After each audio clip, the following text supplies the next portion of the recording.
Chris Eagles from the Indiana State Police Low Post Criminal Investigations Division, and Prosecutor Bernie Carter from the Lake County Prosecutor. He's the Lake County Prosecutor.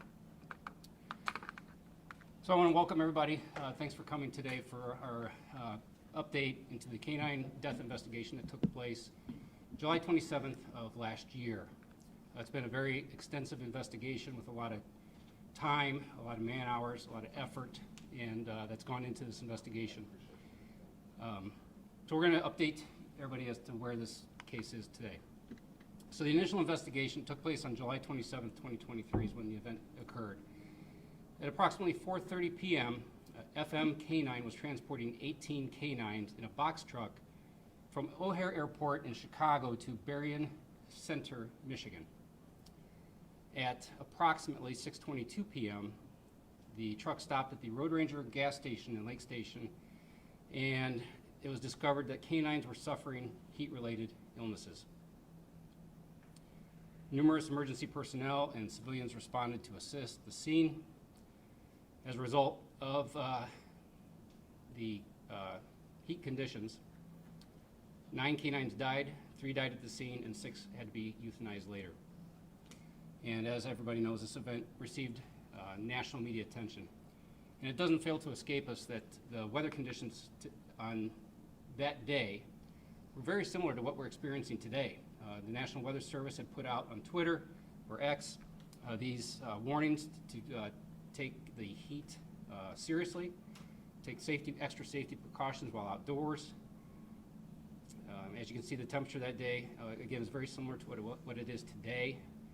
It was 88 degrees at 10:53 in the morning, and in the evening it reached temperatures above 90.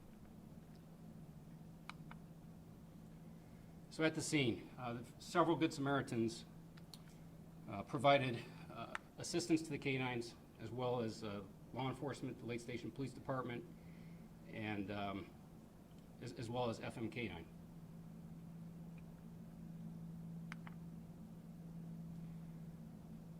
The Indiana State Police was contacted by the Lake County Prosecutor's Office, Bernie Carter, and requested an investigation into the incident.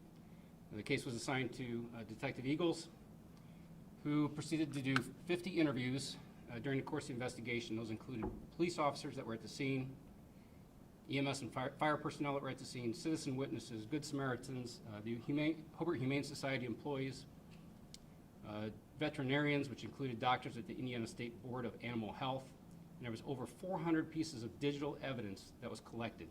And that digital evidence was photos taken at the scene, videos that people had taken at the scene, videos that had been posted to Facebook, which a lot of you have seen.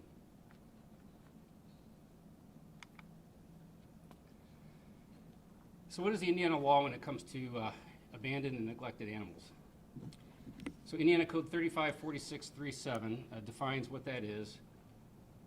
It has a vertebrate animal in a person's custody, recklessly, knowingly, or intentionally abandons or neglects the animal, commits cruelty to an animal, Class A misdemeanor. The important part to note in this definition here today is the recklessly part, which we've highlighted. More definitions: culpability of recklessly. What is recklessly? A person engages in conduct recklessly if he engages in the conduct in plain, conscious, and unjustifiable disregard of harm that might result, and the disregard involves a substantial deviation from acceptable standards of conduct. Okay. Further definitions here in the statute: neglect is, in this case, restraining an animal in a manner that seriously endangers the animal's life or health. And neglect also: seek veterinary care for an injury or illness to a dog or cat that seriously endangers the life or health of the dog or cat. So you're going to hear a lot today about icy breeze. We have one right here on our table. This is the item. This is not the exact item. This is one that we obtained for a test simulation that Detective Eagles conducted. So what is an icy breeze? It's able to cool up to 6 hours, and all this information I'm going to give you is right on their website. It holds 30 pounds of ice that lasts anywhere from 2 to 3 hours. And on their page, in the frequently asked questions section, It specifically is asked, can the icy breeze replace the air conditioner in a car or house? And they specifically say no. While the icy breeze is perfect for breaking the heat of the person it is aimed at, or a small insulated area, it will struggle to cool a large open space or a space with loads of direct sunlight. So what do we do? Detective Eagles in our Criminal Investigations Division, they did a simulation and tried to simulate the conditions on that day as close as possible. It's literally impossible to recreate the exact same day with the temperatures, the wind direction, cloud cover, sunlight, humidity levels. It'd be virtually impossible. But he tried. On September 10th, Michigan State Police assisted in securing the box truck, and it was towed to the low post after we obtained a search warrant for the vehicle from Lake County. As I said, the icy breeze was purchased to conduct the simulation, and we used the exact same truck for the simulation that the canines were transported in. The simulation was as close as possible to the conditions on the day of the event to include installing the icy breeze, and they even installed crates and put blankets in the crates to simulate a canine in the cargo area of the truck. We used temperature monitors inside the truck to check the temperature and humidity during the simulation. So during the course of this simulation, and Detective Eagles can talk about that here in a little bit, the outside temperature on that day was 78 degrees. Now keep in mind, as I showed you earlier, that day was, the simulation day was 78 degrees. The day of this incident was upwards of 90. So the results, the icy breeze was unable to cool the interior of the box truck to a tolerant level. The cargo area never dropped below the outside temperature. At an hour and 55 minutes into the simulation, the interior of the box truck reached 89 degrees. It's important to note that this is without any dogs being inside the truck in their cages, which would naturally create additional heat due to their elevated stress levels. If I go back a slide, you can see the truck, when we did the simulation, there's some openings on the outside the wall of the truck. Those were not there on the day of the event. So there weren't any air vents on the box truck to increase airflow back in July of 2023. So the summary of the investigation: 18 working dogs were in a box truck. There was no ventilation, no visible monitoring system inside the cab of the truck to monitor the temperature inside the cargo area, no temperature alarm to alert the driver of any dangerous conditions in the cargo area, and the cargo area was equipped with a substandard cooling system to safely transport the dogs. And finally, the driver failed to make an adequate number of stops while in transit to check on the dog's well-being.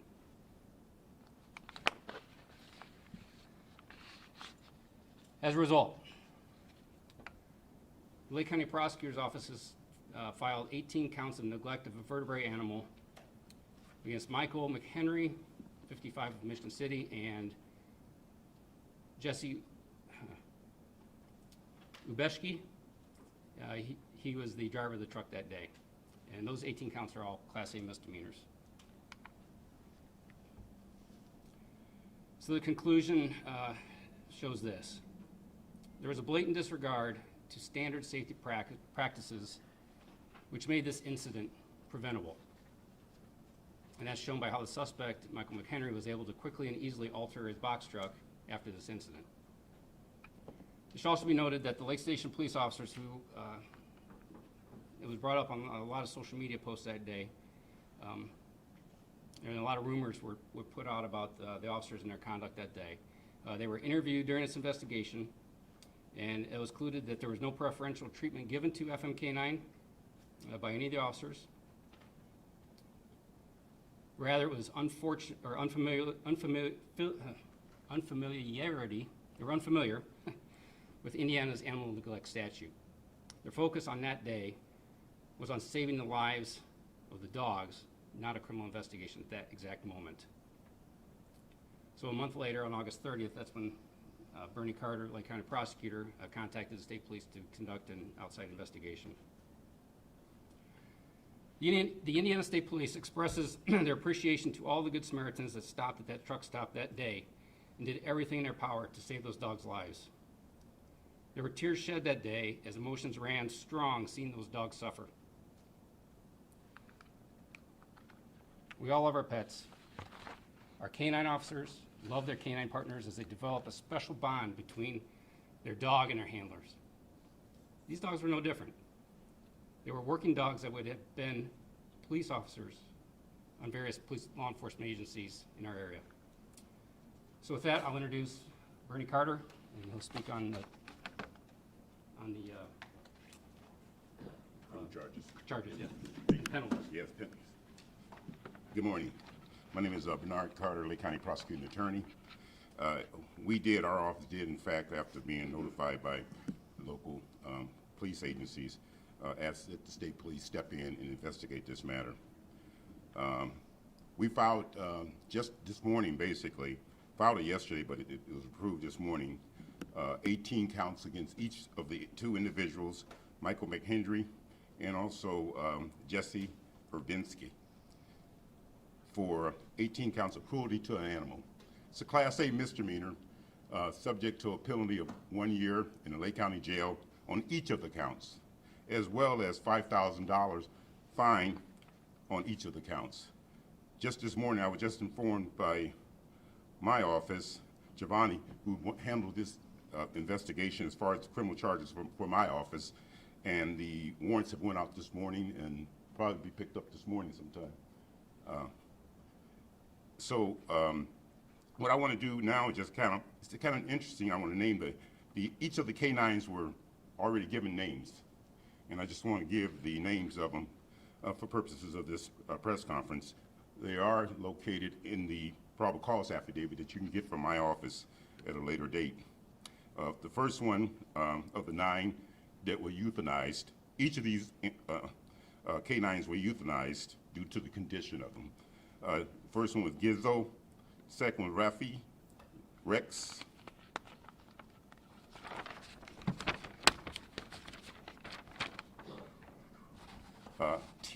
Tybee, Wi-Fi, and Toto, and Yogi. And the last one was Xen, X-E-N. This matter has been filed and charged. Once picked up, they will be appearing before one of the county court judges, and the matter will be litigated in court. As a prosecutor, I don't have the luxury and the liberty of speaking more specific as the law enforcement officers can. And they will be limited to what is put in the probable cause affidavit, because it's public information, because the individuals, both of these individuals are presumed innocent until proven guilty in the court of law. Thank you. And I'll introduce Detective Chris Eagles. Chris. Hi. First off, it's my first press conference, so I apologize in advance. Thank you so much for coming today. I know for some people it's been a long time coming. So I first want to preface everything with I learned about this event pretty much the same as everybody else did through the news organizations. When I read the news about the dog incident at the Lake Station Road Ranger, I was left with a lot of questions. I feel like things were suspicious, and I had unanswered questions that I want answered. So I specifically reached out to my command staff. I said, hey, this seems like something that could eventually come towards the Indiana State Police. So if we ever investigate it, I'd like to be a part of that. And fortunately, about a month later, August 30th, I was assigned this investigation. So based on that, the point of my investigation, my goal of investigation this entire time was to find out those unanswered questions, find out the facts of the incident. It wasn't to vindicate any organization or department, it wasn't to vilify anybody, and it wasn't to press charges. It was, I conducted this investigation in the name of the citizens and employees and organizations of Lake Station, because a lot of ordinary people that day rose to an occasion that was extraordinary. And some wedges, I think, were divided among some organizations and the police department and a trust, and was eroded. So my goal was to uncover these facts in the name of the Lake Station employees, organizations, and the citizens, so they have the answers. Because right now, as a police department, as a police agency in general, I think we have a lot of mistrust, and in that mistrust becomes misinformation. and then that will erode the trust within our citizens and our employees. So that's why I did that today. I'd be happy to field any questions that you may have. If I don't answer anything clear enough, I'll be happy to meet with you guys afterwards. But yeah, that's about it. Yes, sir. As I recall from the time, there was some question about how Lake Station's ordinance outlined their relationship with the Humane Society. Correct. How that would be applied in that situation, particularly with whether the Humane Society could take possession of the dogs. Was that rule applied appropriately in the situation? What did you find on that? So the language in that ordinance specifically says an unattended canine. And in this situation, it's very subjective to identify a canine being removed from its owner to be given assistance and medical help as being unattended. So although that they were possibly unattended, we didn't identify it as being the statute. And also it was unattended canine, or sorry, unattended animal, and the owner is either arrested, evicted, or deceased. And neither of those three things were applicable in this situation. You guys have an investigation like this with a company that works, you know, all over the country. They have a track record that seems to be pretty good on paper, and then you have something like this happen. How complex of an investigation is something like this? On paper, maybe it looks to, you know, the eye of us untrained law enforcement that, okay, it seems like you guys kind of knew the steps, but how complex is it to be able to file charges like this and get to that point and take, you know, all of this and make the case of it? Thank you. That's a great question. It's very, very complex. And I first want to speak to the officers that arrived on scene. Whether being a rookie officer or a veteran officer, I don't think anybody has ever encountered a situation like this with the kind of mass hysteria that actually occurred. Us as a police profession could do something 1,000 times, and each time will do a better job than the previous time. So I think that the officers who arrived on scene and the first responders were more focused on preserving life rather than making an arrest, because sometimes in our profession, making an arrest isn't always the absolute important thing to do. But as you can see with the checks and balances system, arrest will be made. But speaking to the investigation, it's very complex. We identified that because we were unfamiliar with something like this, we needed to kind of start off the very, very basic. And to be able to do that, we needed to identify if this air conditioning unit, which was what was spoken about multiple times on scene, was the air conditioning unit failed, therefore it was an accident. And everyone kind of went and flowed with that, even though no one kind of actually dug a little deeper at that moment, which is understandable.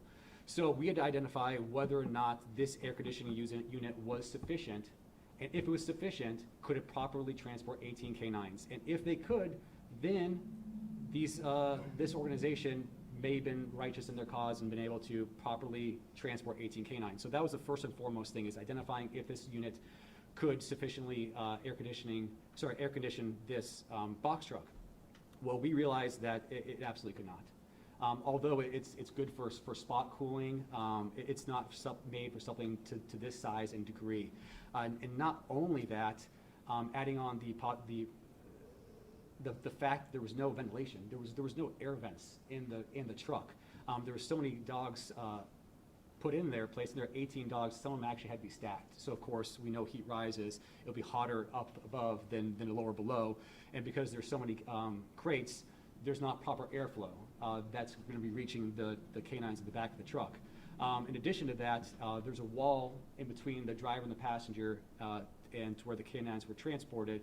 So it's impossible to actually correctly and appropriately monitor those canines and their health. And so we had to first identify that, and then once we identified that this could not correctly or appropriately be utilized to transport these canines, we kind of had to identify what the common practice was among other organizations. So we reached out to a very established organization, and they mentioned that to be able to transport canines properly, they have to be cooled correctly and checked on regularly. And that was, I believe, part of the statute. It was a distance from the norm, and in this case, FM K9's practices was a distance from that norm, and they didn't properly check on them. Therefore, with everything, the totality of the circumstances, we identified that this met the statute for a recklessly neglect of an animal. Yes, sir. At the time it was reported that the air conditioning had failed, as you Yes. said. And I think a lot of people assumed that it meant that the machinery of it ceased to function. Is that what happened, or was it simply like inadequate, even though it was working properly to cool the truck?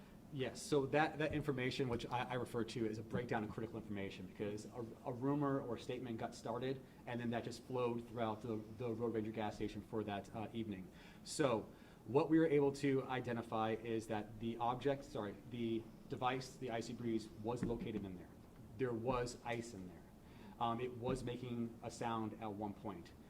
We do not know the status of the Icy Breeze from the trip from Berrien, Michigan to O'Hare Airport, and from O'Hare Airport to Lake Station. We don't know if it was on. We don't know if there was ice inside of it. We don't know what temperature they had it set to. We don't know that information. However, what we do know is that the owner of the Icy Breeze threw away the Icy Breeze after it was utilized. So we were unable to, I guess, not search it, but look into it to identify if there's any mechanical malfunctions. However, we did interview one of the individuals who works at the Icy Breeze company, and he said himself that this was not to be made for such a trip. Yes, ma'am.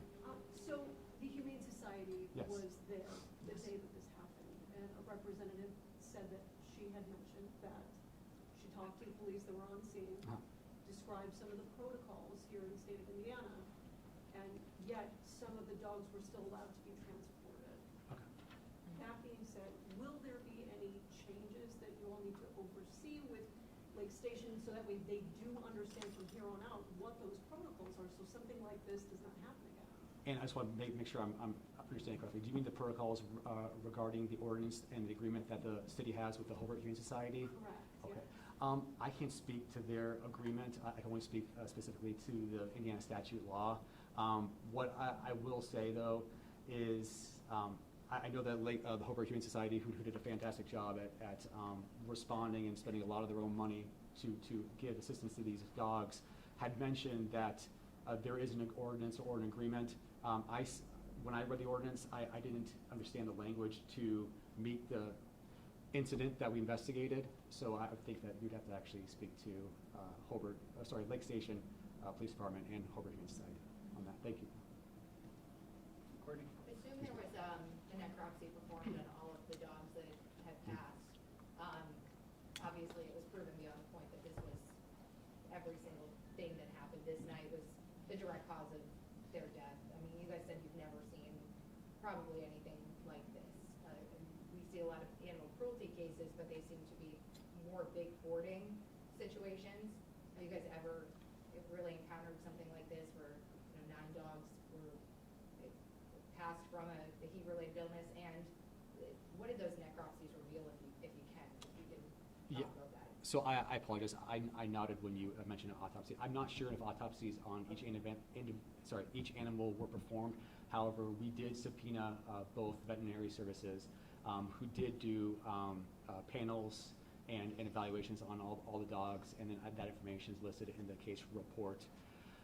But to speak to if we've ever investigated something like this, no, I can't. I've been a trooper now for 13 years, and I did some research on if any individuals in Indiana have responded to something like this, and I didn't find any. So this was a brand new situation, I think, for everybody. Can I ask the prosecutor a question as well? Mr. Carter? Prosecutor Carter, Indiana statute unfortunately does not allow for more serious charges essentially unless somebody has a prior conviction when it Yes, relates to yes. charges with animals. That's correct. Do you, and this may be an opinion question, but for what you guys saw, what this investigation revealed, you did absolutely, it seems, every charge is at really what you could have it at. Is that enough for cases like this, or are the laws in this state, do they tie hands of people like yourself when you investigate such a Yeah. mass case to be able to actually charge appropriately? Okay. Due to my ethics in terms of the law, I cannot talk specifically about this case. However, based on the statute, we had a meeting yesterday, Javon, Barb, a couple of other people in my office were meeting and talking exactly about what you just mentioned. And I certainly don't think in these types of situations that a misdemeanor is sufficient enough when you have a loss of a dog, totally. So I think under the statute, and I'm going to be asking some legislators to change the statute and put in when death occurs, it's elevated to a level 6, which is a felony. And I think most people, hopefully when we propose that, I think some changes will be made. Because I think this, well, see, I don't want to talk about this case, but cases like this illustrate the need for higher charges in some cases. However, as far as charging 18 misdemeanors, if convicted, that gives the court wide range of a sentencing that we get the same result, basically. Yeah, it's a very good question, though. I just figured it was good to clarify, Yes, why you didn't go with a felony Yes. level charge, because you essentially can't. That's correct. Yep. I think to address a little bit of that as well, our detectives, they met quite often, and they researched case law, the laws that are on the books now, in great detail, and that's the only statute that would fit this incident. Any other questions? Could you discuss the interest around this case? Because it seems like just the headline of 10 dogs dead has really kind of captured the nation in a way, especially the animal lovers. I think it took on its own life on social media. There was a PETA campaign. Again, you've never seen anything like this, but could you explain that pressure to really apply facts to this case and just time? Yeah, it was 9 dogs, correct? Not 9 dogs passed. And there's pressure to investigate every case. I think with these canines, the way that they did suffer that day, the national exposure that this case got through social media, it tugs at people's hearts when they see these animals suffering. There's a lot of people that care more about animals than they do people, right? So that's what really hits home for a lot of folks, and that's, I think, why these dogs didn't do anything to deserve this, right? They're just being transported. So I think there's a lot of sympathy and empathy there for the canines when it comes to people's hearts and feelings. Anything else? Again, the probable cause affidavit will be made available by the prosecutor's office if you so request it. That's about it. Okay. All right. Thank you for coming.